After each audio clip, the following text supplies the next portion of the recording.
আল্লাহ তাআলা বললেন, হাবিব আমার, মুনাফিকদের কথা ইতাআত করবেন না, কাফেরদের কথা ইতাআত করা যাবে।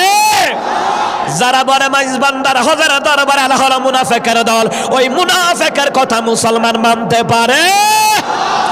আবার আরেকটা গান বানাইছে বলমনি। আজকে আপনাদেরকে জানাই দিয়ে যায়, আল্লাহর দেওয়া জবান দিয়ে তুমি বাবার গান গাও, তোমার মতন মুনাফিক দুনিয়াতে আর কেউ হতে পারে? ও মুসলমান ইমানদার, ভালো করে খেয়াল করুন।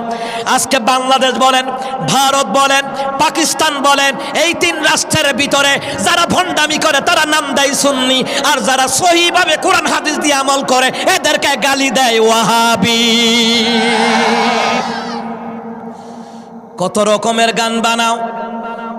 এ মুসলমান, তোমার কণ্ঠ আছে, তুমি কণ্ঠ দিয়ে আল্লাহর গান গাও, ঠিক কিনা? তোমার কণ্ঠ আছে, তুমি কণ্ঠ দিয়ে নাতে রাসূল বলো, ঠিক কিনা? তোমার কণ্ঠ আছে, তোমার কণ্ঠ দিয়ে তুমি কোরআন তেলাওয়াত করো।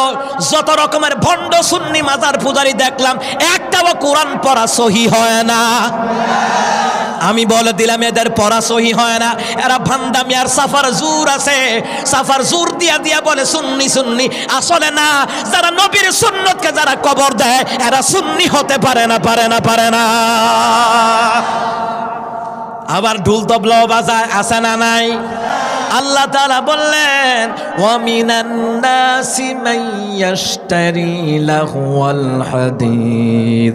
আল্লাহ তাআলা বললেন, মানুষের মধ্যে এমন কতগুলা লোক আছে যারা অবান্তর কথাবার্তা বলে। অবান্তর কথাবার্তার তাফসীর ভালো করে খেয়াল করুন।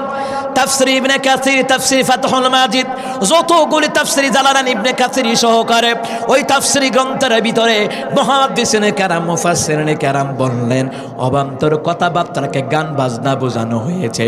ওই গান বাজনাগুলো হারাম করে দিলেন কে? আওয়াজ করে বলুন কে? যারা